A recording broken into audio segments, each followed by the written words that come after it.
Hello and welcome back to I Literary Can't Even. I'm Kyra Lennon and I'm here with Clare Dugmore. Hi. And Paula Gravo.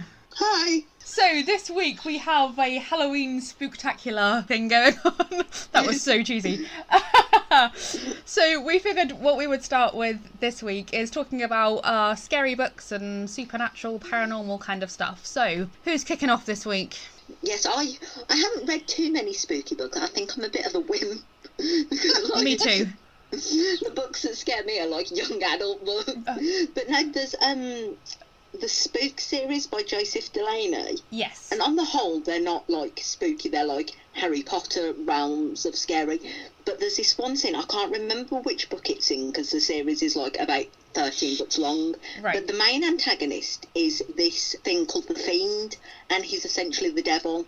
And there's this scene where the protagonist, Tom, is walking up a canal, and there's this black barge there, and he goes on, and there's this like black throne room, and like the Fiend is sitting there. And even though it's like a young adult book aimed at children and stuff, God, it gave me the chills. Just the way Joseph Delaney like described it and stuff.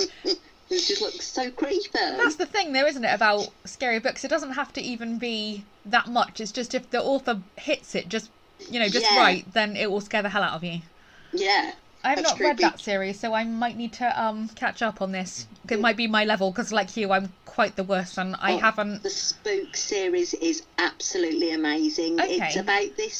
the Spook is basically like... He's kind of like a wizard, but he hasn't got magical powers, but he knows about like witches and ghosts and stuff, and it's his job to go around the country getting rid of like ghosts and witches and whatnot. And then Tom, the main character, is his apprentice, and it's just brilliant series. Is that not similar in tone to like the Dresden Files, but like younger? I haven't read much of the Dresden Files, but it's kind of like pseudo medievally. It's like modern times. Okay. And it's very similar in tone, I would say, to Harry Potter. Okay. Like that kind of fantasy, like age and stuff. I was just thinking about the thing you said about him getting these things. Dresden's kind of a grown-up version of that. I really want to read the Dresden Files because I'm really intrigued at the moment by occult detectives. So like, okay, I read the first chapter of the Dresden Files. I got a preview of it, and it was just like brilliant. It's brilliant. I haven't read all of them. I don't know how many there even are. I know I've read a few, and I thought they were amazing. Because we tried the TV show, and I wasn't really sold on the TV show. That's why I didn't give the books a proper go. But then I downloaded a trial. So there's a TV show? Yeah. Okay. This was years ago, I think it was. It had Paul Blackthorne, who's now in Arrow, and like he was much younger in it. But no, I think we watched like one episode. I wasn't sold on it. I know what I meant to ask you, and I know this is not about books, but there was a Stephen Moyer thing on the other day. It was like, it has to do with some kind of link to the X-Men or something like that. Yeah. Did you see it? No, I haven't. Oh, I can't remember what it's called. And we'd wandered into like episode 3, so we didn't really know what was going on, but it looked kind of cool. But it was it had something to do with the X-Men, and like so everyone had powers and stuff. But cool. It looked interesting. I want to say The Gifted, but that could be entirely wrong. Oh, that! I didn't know he was connected to that. That could not be the right title, but that was in my head. The Gifted is a new TV show it is the X-Men, but like the proper X-Men from the comics, most of like the big ones like Wolverine and stuff, they're not in it. There's supposed to have been something that happened like 10, 15 years ago that got rid of them. There are some minor characters. There's Polaris, who's like Magneto's daughter, and it is brilliant. It is absolutely brilliant. That was what I meant. Like, I knew they weren't in it, but I knew it was related to the X-Men. As I said, we wanted on episode 3, and I was like, I don't really understand what's going on, and we may need to go back to the beginning and try again. Yeah, go back to the beginning and try again. But it's episode 3. I think that's the one we watched yesterday. Did you see the scene where the girl Polaris, she's got like black hair with green streaks in? Honestly, we only watched it for like 10 minutes because we realised we had no idea what was going on. Yeah, there's this like really cute scene between her and her boyfriend where basically her powers are magnetism and his is like solar flares. Right. So when they perched, they created an aurora borealis around themselves. Oh, right on. Yeah, see, I need to watch this. And it's like, isn't that just like the most romantic thing That's ever? wicked. I need to check it out. But yeah, watch it. It's such a good series. Awesome. See, we went slightly off topic already. Yeah. Any more scary books for you, Claire? Not specifically scary, but I think the atmosphere of books is really important. Sure. I really, really love Anne Rice's The Witching Hour, and it starts off with there's this whole like legend of the witches who live in this house in New Orleans, and there's this figure that's always seen with them. Okay. Like this man, and he's like always there in the background kind of thing, and the way she describes the house and New Orleans and the figure and stuff, it just pulls you in so much. I realise, talking to you guys, that there are so many books that I haven't read, and now I just want to read that right now.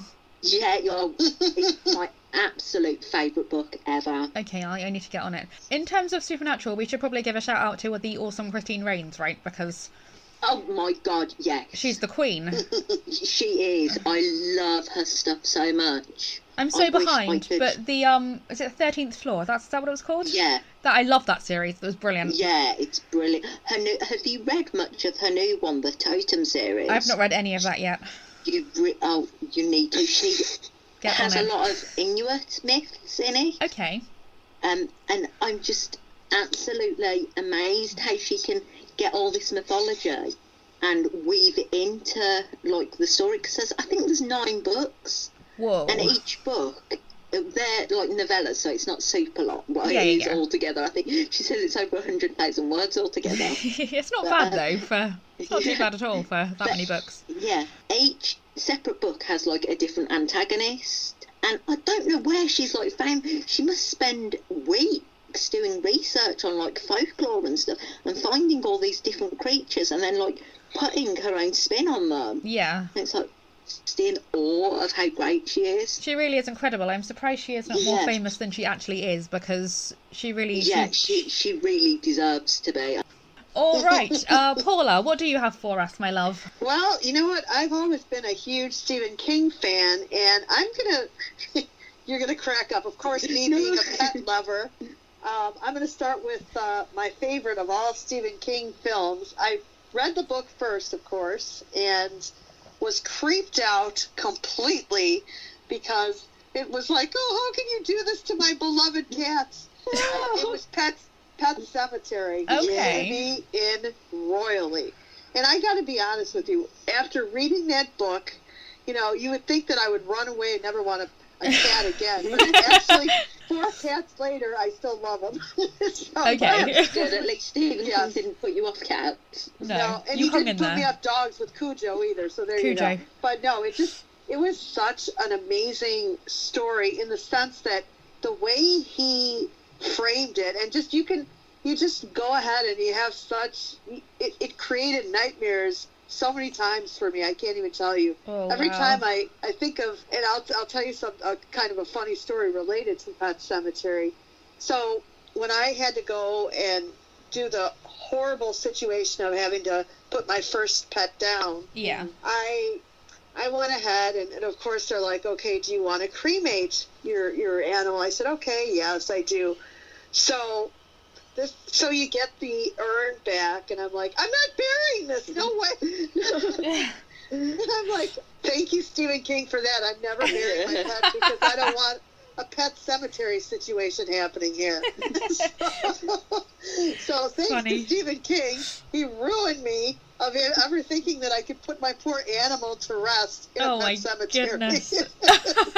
So, I know that's really not nice to say, but my animal is resting very nicely on my dresser, hoping that I'll never see him reemerge as a killer cat. Yeah, that would suck. But no, one of the reasons I love that book so much is I think I read it. It came out. I'm not sure what date it came out, but I read it quite a while after it was released. Yeah. I was in high school, and I remember just sitting there at night and just being absolutely terrified. And why is it that we all read these books while we're alone? Yep. Yeah. Like horror movies too. Then you're sitting there and reading this in the dark, and the lights go out, and you're like, why was this this was a good idea, why? It'd be like, could be like Joey and Friends and put the book in the freezer when it starts to scare you. Exactly. I don't know why. I mean, I still to this day, and this is pathetic, go down in the basement at night, and when I come upstairs, I run up the stairs and slam the door. I do the same. Like, at night, if I have to go to the loo or something, and then it's like, scurry back to Run. bed. Yeah. I know. I'm the same. It's terrible. Funny thing, though, actually, when you say about that in the dark, I've got a cat, and he's mostly black, and the other night, I didn't see him, and I stood on him in the dark. So now we've put a night light out in the hallway so that I don't stand on him anymore. So no more running for me. It's all safe now. I know. You know what? But I think the cool thing is, I believe, I don't know why, it is fun to be scared of things. I don't know what it is, but it does get your blood flowing. It gets you moving. And to read these things are so much better than watching it, because your imagination is the most powerful thing that you have. And I'll tell you something. Yeah, that's true. I will tell you honestly, reading the books is amazing, and probably more amazing because of your imagination. And that kind of segues into my my next book of Stephen King's that I love is It. And I read that when it first came out. And that honestly is the most terrifying book I've ever read. Yeah. Hands down. And I'm terrified of clowns, always have been. Oh, God, yeah, me too. Oh, I can't even with those things. To this day, whoever thinks going to a circus and seeing a clown oh my God, it's funny. Adorable. I was never scared of clowns until I saw It. The thing is, what makes me so terrified of It is the fact clowns, let's forget clowns, that was number one. But the second part of It, the thing that terrified me so much, and I was trying to explain this to my niece and nephew last weekend, was it's not so much the clowns or the spider or anything. It's basically saying that what's your biggest fear? We all have a big fear in our minds, whether it's sharks or alligators or closed doors, whatever. I mean, I'm being, facetious about people's fears, but we all have that big fear that we all harbor. Some who don't want to share it, but whatever. We all have something that we conjure up in our imagination, which is a very powerful thing.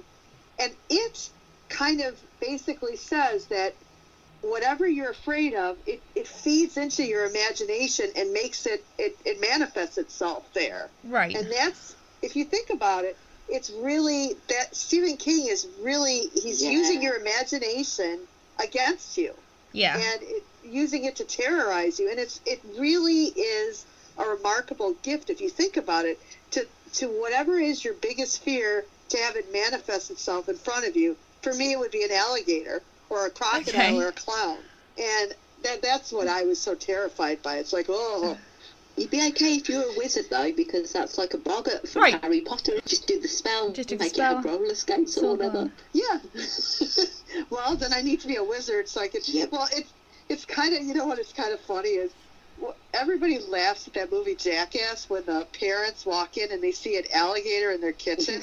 Everybody's seen that? Yeah. Well, I literally, when I saw that, was literally climbing on the top of the sofa, terrified, going, my God, you would give me a heart attack. If I walked in my house and saw that in my house, I would literally drop dead. Oh my God. Fright. Paula, there's an episode from Practical Jokers where there's a punishment at the end. And they can't, whoever gets punished, they can't say no to the punishment. They have to do it whatever. And they strapped Q's backpack to the back of an alligator, and he had to get the backpack off the fucking alligator. Dear God, why would they do that? It was horrendous. Exactly. I mean, they taped its mouth shut, but Jesus Christ. I mean, it was a beast, but yeah, you would have died. No, I would have died. Totally. Challenges in I'm a Celebrity when they had to crawl through pits of snakes. I know. And stuff. Never in a million years. My sister is deathly afraid of snakes. Like, if there's one even on the TV, like Paula just said about that, she freaks out. I'm okay with it. Spiders is my big issue. If I see a picture of a spider, I will probably scream. I'm okay. Spiders, really? I don't mind them on the TV particularly, as long as I don't have to look at them for too long and they stay in my brain. I can't even look at them on the TV. But yeah, see, that's like my sister and snakes. My kids earlier had plastic spiders from the Halloween decorations, and I had to get Ad to throw them out because they were just too creepy. Yep. Like these black plastic little... Not good. I said, no, there you go, no, they're going, the cobwebs can stay, but the spiders can go, please, because they were just horrible. When my mum was younger, she said that her younger brother stuck like a fake spider to the top of above the light switch. So when she turned the light switch on, she nearly shat herself. He got in so much trouble.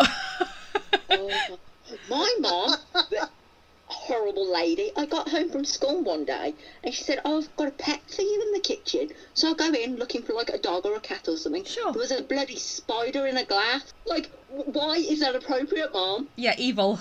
She's evil. That is bad. Yeah. See, what we used to do, my sister has a terrible bug phobia. And my aunt, I don't know why she would do this. She would get at the museums, she would get those dried up, not dried, like preserved bugs and stuff, and would keep them in collections. So you know what me and my cousin used to do to terrorize my sister? We would chase her around with these dried up bugs. And she was a little stinker, so she kind of deserved it. But we would go around and we'd be like, Vanya, look at this, and she would just shriek and have a fit. But you know, it's everybody has their phobias, and it's kind of funny, you know.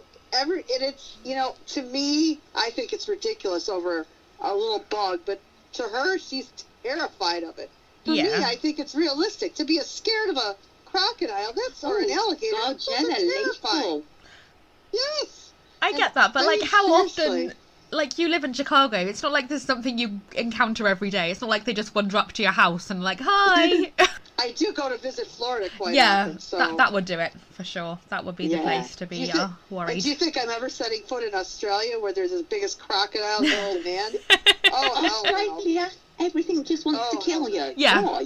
Crocodiles as well. I can remember going to the zoo and just sitting next to the crocodile enclosure for like hours. Yeah, see, I don't like it. I'm with Paula. I would be dubious, but this is not a big worry for me. Obviously, I live in Devon. There's not a big crocodile problem here either. But yeah, I couldn't be because they move fast once they start moving. No, I can't. I mean, seriously. You want to hear the worst part of the whole situation is I'm one of those ridiculous masochists who, when a crocodile kind of thing is on Discovery Channel, I'm watching it. You have to watch it just to see how lethal they are. I do. Human nature, isn't it? Like, purposely exposing yourself to something you're scared of. Right. I mean, it goes back to, like you said, we're saying about the books, really, because you know that it's going to scare you, but you keep on reading. Yeah. You keep turning the pages. I know. It's like, my husband really thinks that I have some mental deficiencies, because he's like, you're scared of them, yet you're sitting there and subjecting yourself to this gruesome display. I'm like, it's like a train wreck. I can't stop. Oh. So then I'm reading everything I can about him. He's like, well, I said, I feel like I need to educate myself. He's like, oh yeah, you're going to go to the swamp in Chicago and see these creatures. So you need to get as much information to survive a possible attack. Like, whatever. I know. I'm totally whacked. So you need to tell us your story, what you get creeped out on with Halloween stuff. I had some thoughts about this, and like Claire, I really am not into the whole scary book thing. I haven't read a lot of scary books, but the first thing that popped into my head after thinking about it for a minute was, well, when I was a kid, I used to read point horror books. Mm-hmm. So, that's probably the scariest thing I've ever read in my life, is point horrors. And did either of you read them? Did you read point horrors? No. Oh, man. No, I haven't either. I almost felt sure Claire might have, but no. No. So do you even know anything about them, or? No, the name sounds familiar. There was like different categories, so they had like point romance as well, but point horror. A friend of mine was reading them. I can't really remember even how old I was. Maybe like, I don't know, like 10, 11 maybe a little bit older than that, I guess. Not, young enough to still be scared. And they look vaguely familiar. Yeah, so the two I remember, and I'm sure I had more than two, and I was just looking them up to see if I could remember any more, but the two I remembered off the top of my head were The Snowman and Trick or Treat. Now, The Snowman was some fucked up shit. It was about this girl who I think she like shouldn't have any friends or anything. She met this dude who was they were teenagers, like maybe 15 or something like that, 15 or 16. Yeah. And this guy, he was really pale and he had like really light blonde hair, and his nickname was the Snowman. I don't think she ever found out his real name. And I think she maybe had an ex-boyfriend who tried to warn her away from him, but she was intrigued by this creepy fucker. And at some point in the book, he put her into a snowman and tried to kill her. So he turned her into a human snowman. That's some messed up shit for kids. Yeah.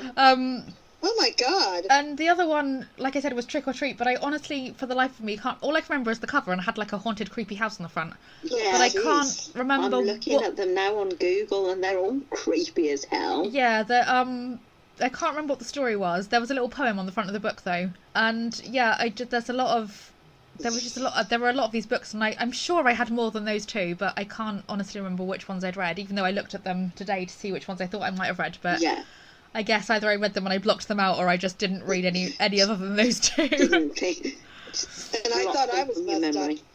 Yeah, well, I tell ya, they scarred me a little bit, I must say. Yeah, I think exposure to early horror stuff, I can remember, I'm trying to think how old I was, I must have been about 10 or something, and watched the Fright Night movie. Yeah. And oh my god, for like years afterwards I was terrified of vampires. Right. It does something to you. Yeah.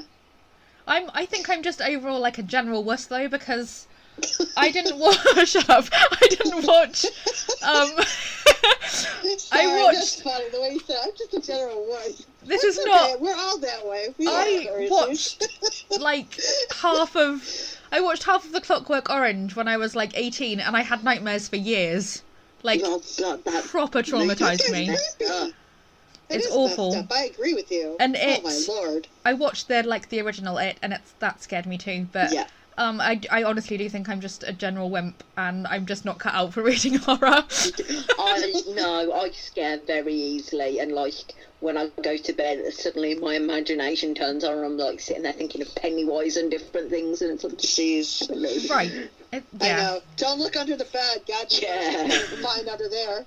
No, you know what though? It's interesting when you talk about being afraid. It's like fear is definitely not just for kids, and I listen to all these people who talk about the boogeyman and all this stuff, and then there's all these movies. How the hell aren't you afraid? Everything you're fearful of, they're making a movie, Saw, and they're making Freddy Krueger, and they're making all this stuff.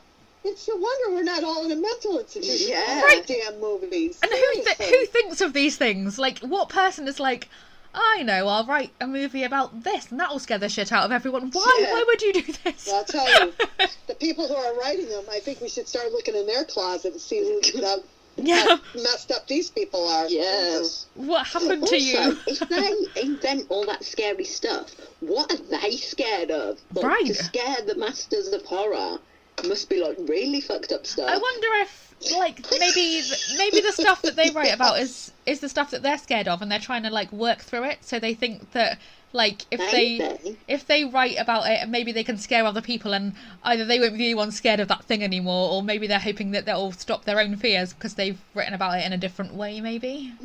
That's a really interesting thought. Yeah, I think that's a very valid point. But you know, it's funny, my husband and I just had this conversation about what scares people. He was like all into the supernatural stuff, and I'm like, I said, you know what scares me the most? Reading some of the books where you talk about people, things that can actually happen. Yeah. I mean, you get into this business of supernatural stuff, which is scary. I'm not saying it's not scary, but I'm talking about when I talked about the original Halloween movies, where you're talking about this creepy guy who escapes from a mental institution and he's on the warpath. Yeah. That scares the bejesus out of me. I literally, you know, because that's something that could honestly, you could see happening. And it has happened.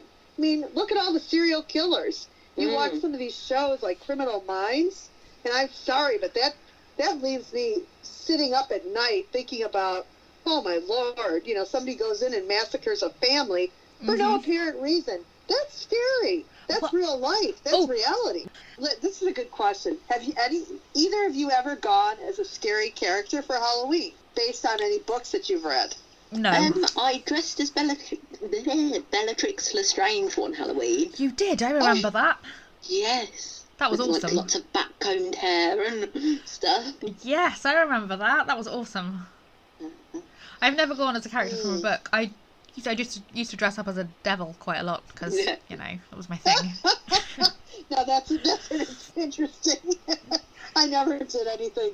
I was always boring. I mean, the most adventurous I ever got was a cave woman, which is pretty cool. That's kind of fun. It was a cool character. See, but no. That's the difference, because over here, I mean, especially, it's a bit different now, but when, like, I guess when, like, around our age, me and Claire, everything was scary. Like, there was no... Yeah. The costumes were, like, witches and vampires and bats and things like that. There was no deviation on scary stuff. But in America, from watching TV shows, you can just dress up as whatever you want. Mm-hmm. And that's true. That was always odd to me. I was like, well, wow, that's not scary, though. Why would you do that? But now, over here now, it's much more varied, I think. Well, it's funny. I think for Halloween over here, I can tell you this, it's much more... I think they're much more into whatever is the character of the moment. I know a couple of years ago, my nephew went as Donald Trump. I was dying. Seriously. Oh, my God. You should have seen it. I have the video, which killed me. He put on the Make America Great hat on there, and he got up there, and he's like, "You're fired." It was oh, my God. I love it. He is a hoot. I'm like, oh my God. That was before he was elected president. I was dying. I'm like, really, Nate? And I mean, they don't really do any scary costumes. They literally just, I mean, they were pumpkins one year. They were, princess, of course. And of course I had to have fun with them. I made, my nephew put on the Elsa Frozen wig. Oh, I remember you telling me about that. Oh yeah, I mean, of course I have to, be obnoxious and do something. And he was all for it, and my mother was having a fit. She's like, really? I said, well, why not? I said, he looked damn good with the Elsa wig on there, I tell you. It was pretty good. So, it's Halloween. I mean, what the hell? If you can't wear a wig, as a guy, if you can't wear a wig on Halloween, what the hell fun is that? Come on. Exactly. Everybody's got to have a little fun. Definitely. And the crazy aunt lives, as they say. So what can you do?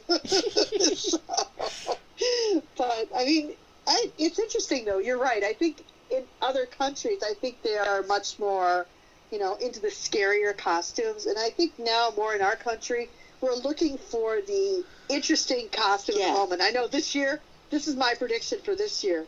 There are going to be a lot of people going as Hugh Hefner and a Playboy bunny, I bet. Oh, yeah. I reckon Rick and Morty as well will be just like everywhere. Dude, what is it with that show? I've not seen it. Why does everyone love it so much? Is it amazing?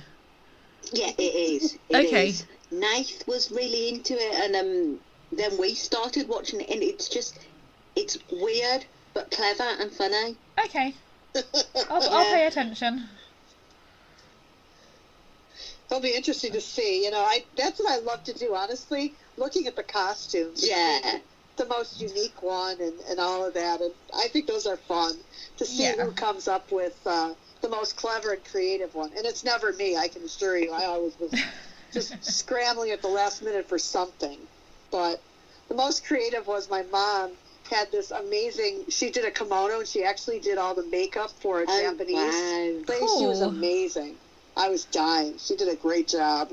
But obviously it wasn't me who did it. So, I always remember seeing a picture of a dude dressed as a box of tissues with the words "blow me" written down the side, which I thought was really, really funny.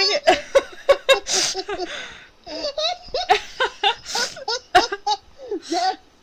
brilliant. Clever. It is genius. I thought that was wicked. I think that's so funny. I love it. Oh my God. I remember when O.J. Simpson was all the rage. Oh, Somebody went in with O.J. Simpson in cuffs in a jumpsuit. Oh my God. Excellent. I'm like, oh, lovely. Just some of the stuff that went on. That's too funny. But she tell you, it's just fun to watch that kind of stuff and see who does the creep. This year it'll be Pennywise. Everybody's yeah. There's going to be a billion of them, isn't there? Yeah. Oh, God. I don't know. I don't think I'll be able to survive after Pennywise. No. Oh, that was just creepy. But And then seeing it on screen. Oh God! And a massive big cinema screen as well. Oh. Yeah. No. I can barely watch the trailer without like freaking out. I know, that's awful. Well, like we promised to all our listeners, we are going to share some of the new releases. Well, I have 2 new releases that are coming out. I'll start with the first one, which is Silver Light by J.R. Rain and Matthew S. Cox. For centuries, tales have told of merfolk haunting the seas, strange creatures teasing of or helping sailors at their whim, occasionally having them for dinner, and not in a cordial sense. Alexis Silver was ahead of her time, a woman too smart to fit into society at the turn of the century. She gave up her dreams of higher education for love, marrying young, but her husband and the life she wanted perished in World War I soon after. Heartbroken and restless, she booked passage on a cruise along the West Coast in search of adventure, but adventure found her. The ship capsized, killing everyone on board except for her. As she drifted far beneath the waves, inexplicably alive, the reason for her survival flashed by in a streak of silver. A merman. He had passed along the curse or gift, as Alexis sees it. A century later, she breaks up the monotony of immortality in the Pacific Northwest, working as a private investigator. The long-dormant maternal instincts of a resident dark master kick in when a nice older couple hire her to find their missing son and his family. Her instincts tell her this isn't like her usual jilted spouse cases. If she doesn't work fast, a little girl is going to die. This is going to it's going to be released on Amazon. And this, again, is Silver Light by J.R. Rain and Matthew S. Cox. Is there any more information on that, Claire? Yeah, it's I think it's urban fantasy. That's what J.R. Rain is mostly known for. Do you know when it's releasing? It's released this Thursday. Excellent. Okay. And the next one, which is inspired by Jane Austen's Pride and Prejudice, one of my favorites. Yeah. See, I wonder why. The Bachelors is a contemporary twist with added naughtiness. Sounds very, very spicy. It's The Bachelors by E.S. Carter. I don't know, Kyra, do you have any release information on this by chance? Keep talking and I'll find it. Okay, no problem. It is a well-known fact that a single man without a penny to his name must be in want of a rich wife. Darcy Bingham and Wick Austen are about to lose the family business. Without a miracle or a substantial cash investment, Austen's, the bookstore chain that was established by their great-great-grandfather, will go into receivership. A chance encounter at a charity ball with the attractive, single, and filthy rich Bennet sisters has Wick Austen convincing his brothers that the way to save their livelihood rests at the Bennet red-soled shoe-clad feet. But these 3 women are far more than your average, simpering, society-loving heiresses.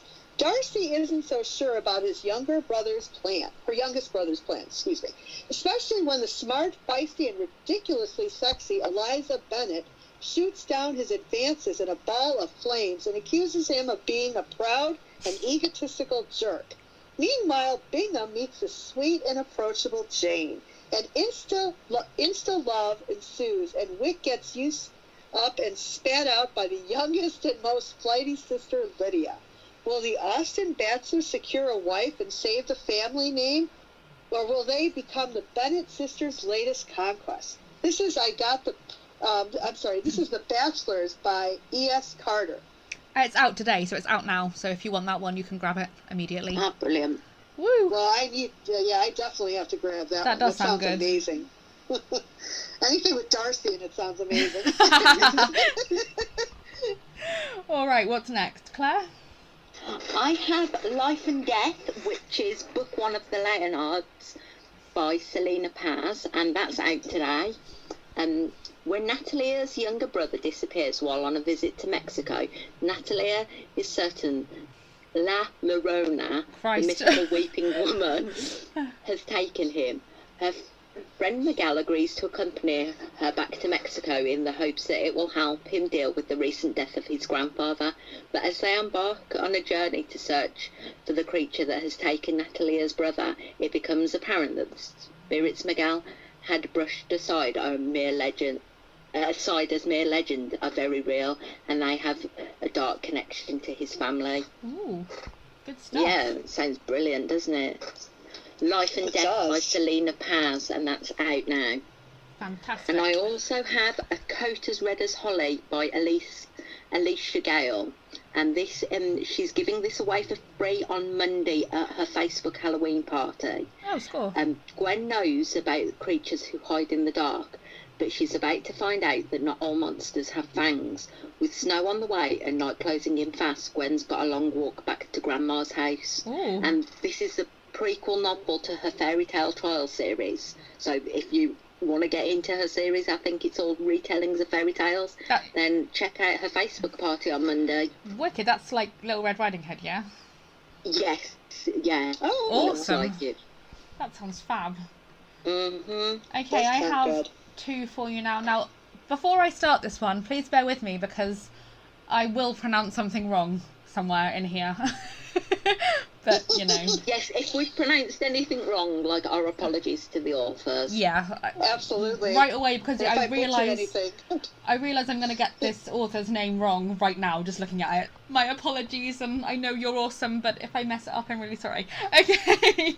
Right, so I have here Written in Flames by Eva Logan and Ashley... is it Giannaccaro? It looks like Giannaccaro. Okay, I'm so sorry if that's wrong. And this one is releasing on October 26th.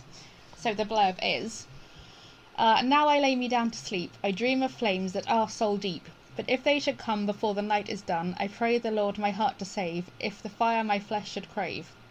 Nolan Leith, pyromaniac, recluse and predator, perched above the world. Delilah Carmine, heir to a failing business, ballerina and obsessive compulsive. The pull of the fire was never something he could ignore. Even now, he barely controls the need to set the entire world alight. His one lover is a flaming seductress that taunts him with her beauty and danger. He couldn't resist if he tried. Will they all get burned, or will they rise from their ashes? Delilah brings with her an intruder to his sacred zone. Curiosity has her trespassing upstairs. Her nocturnal neighbour fascinates her. The brooding tenant above her has her enthralled and captivated. She needs to be the one to extinguish his burning needs, but will he have the tolerance for her compulsive habits, or will he see red? Passion is a wildfire which devours everything in its path. Broken people shouldn't play with matches. Whoa. Holy moly, that sounds amazing. That's intense. So that's Written in Flames by Eva Logan and Ashley Giannaccaro. Okay, and I have, now, before I start, I've read this book. It came out of an anthology. And this one is called F This Diet, and it's by Chrissy V. And the blurb is, Big girl, you are beautiful. It feels like Mika is singing about me when I hear his song, except I'm not beautiful, I'm just fat. When someone asks you to describe yourself, I bet you say blonde, brunette, tall, short. I just say fat. You can picture me now, blonde, medium height and fat. I didn't want to be fat, no one ever does, but I am, and I have to either live with it or do something about it. Believe me, I have tried. I think I've spent enough money at Fat Club over the last few years that I could have paid for liposuction and a couple of tummy tucks. So, enough about me. This is my story, and I hope you enjoy it. Now, this story, so funny. It doesn't sound like it's going to be funny. No, I think it does. The cover as well. It's a girl like shoving chips in her face, isn't it? It's brilliant. It's just a novella, I guess, unless it has been extended. But it's very, very funny. Chrissy V's humour is cracking. I just love it. I really want to read this as soon as it's out. I do too. It sounds really wonderful, actually, and it sounds actually inspiring in a lot of ways. Yeah, it's very body positive, and it really is. It's it's just done really well, and I just, every time I think about it, I start laughing because that's always good. There's so many stellar lines. I remember actually laughing out loud when I was reading it, and I'm just like, this girl's brilliant. good. Chrissy V is a great author. Can we go ahead and get her on here to interview her? I'd love to talk to her. That would be so fun. Yeah, I'm sure at some point we can. I know she's had a lot going on lately, so hopefully at some point we will be able to do that because she's just brilliant. I love Chrissy. Chrissy's she lives in Dublin, but she's actually from Torquay, near to where I live. Oh. So we bonded very quickly when we realised that we grew up in the same place.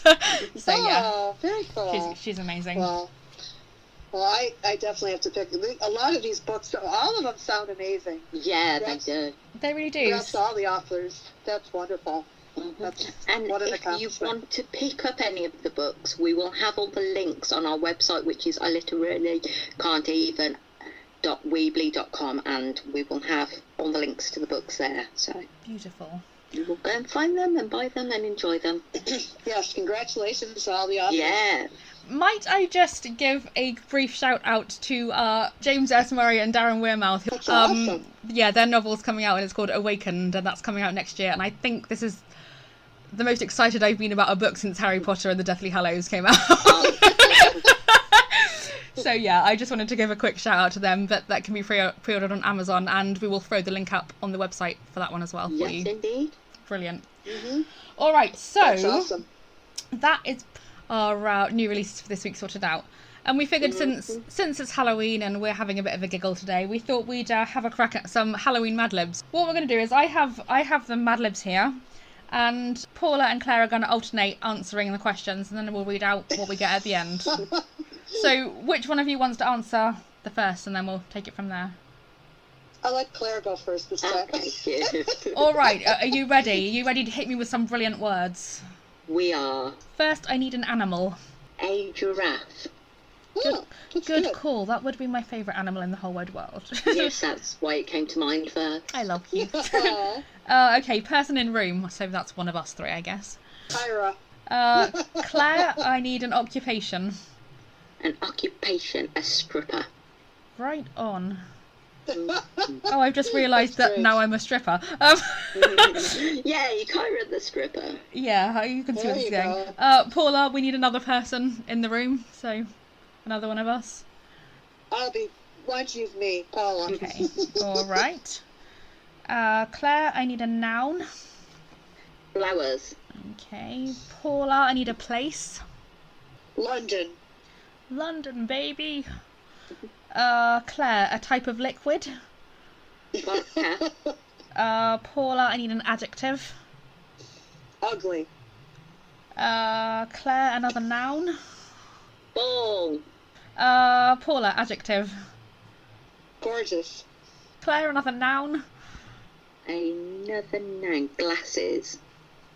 Okay. Paula, noun. Jeez, how about rain? Did you say brain or rain? I said brain. Brain. I guess I'm not hearing I'm not hearing bees today. Oh dear. Sorry. Claire, another person in room, so that will be you. Yes, me. And Paula, I need an adverb. Shockingly. Beautiful. Okay, that's everything. Let's do this. This is a description of a horror TV show. Always a good start. Okay. Yeah. That is good. Last week I saw a television show that really gave me giraffe pimples. It starred Kyra as a mad stripper who discovers a way to make bedbugs 14 feet high. No. The scientist has a goofy assistant played by Paula who gets mad because the scientist keeps hitting him on the head with flowers. So he lets the bedbugs loose. Right away they start to eat up London. The army tries to stop them by spraying them with vodka. Yes. Drunk bedbugs. But that doesn't bother those ugly bedbugs.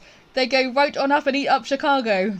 Then the army drops an atom ball on them, and this kills all of them except one super bedbug, who grabs the gorgeous scientist and jumps into a volcano.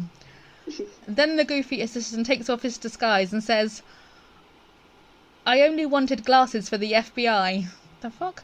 And he marries the scientist's beautiful brain, who is played by Claire, and they live shockingly ever after. Claire, you were turned into a brain.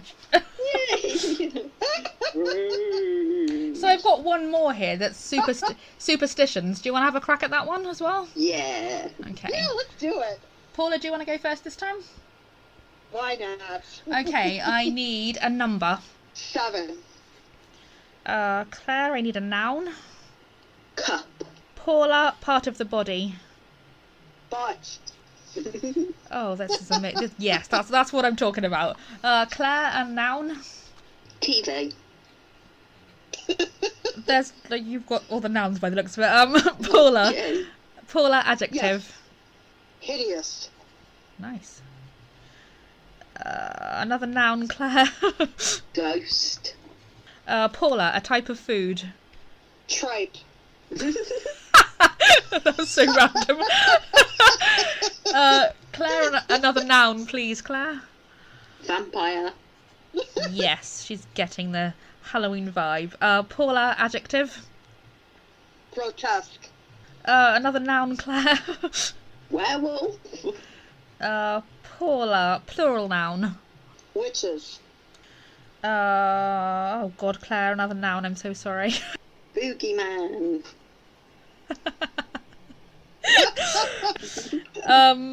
Paula, a plural noun. Goblins. Okay, and another noun, Claire. Are you shocked? Velociraptor.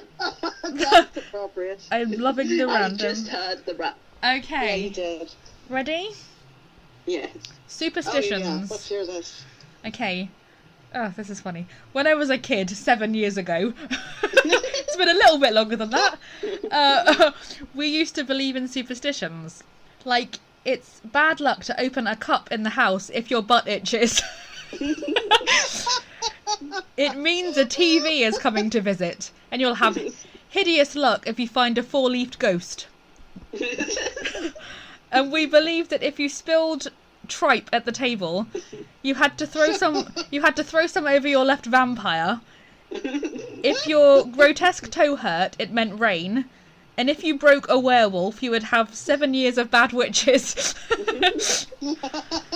Today, kids have different superstitions, such as it's bad luck to jump on the railroad tracks just before a boogeyman pulls in, and don't throw goblins at policemen.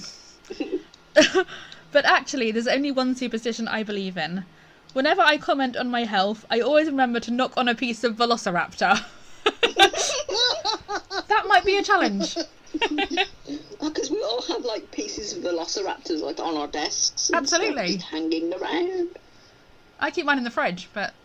Oh, well, you're just weird. Why would you not have your velociraptor on the desk? No, they start to smell after a while, so I put them in the fridge. Fair enough. Okay, I guess that brings us to the end of our show this week. Yes. This was fun. Success. Was. Well, you can find us on SoundCloud or iTunes, and you can go ahead and email us at iliterarycan'teven@yahoo.com, and find us at Facebook at www.facebook.com/iliterarycan'teven, and at Twitter at www.twitter.com/iliterarycant. Right, so that brings us to the end of our Halloween special. We hope you enjoyed it. And we hope you're up to some spooky fun this weekend. Let us know what you got up to if you want to, via all of the channels we just mentioned. So it is goodbye from me. And goodbye from Claire. And goodbye from Paula. Thanks, dude. See you next time.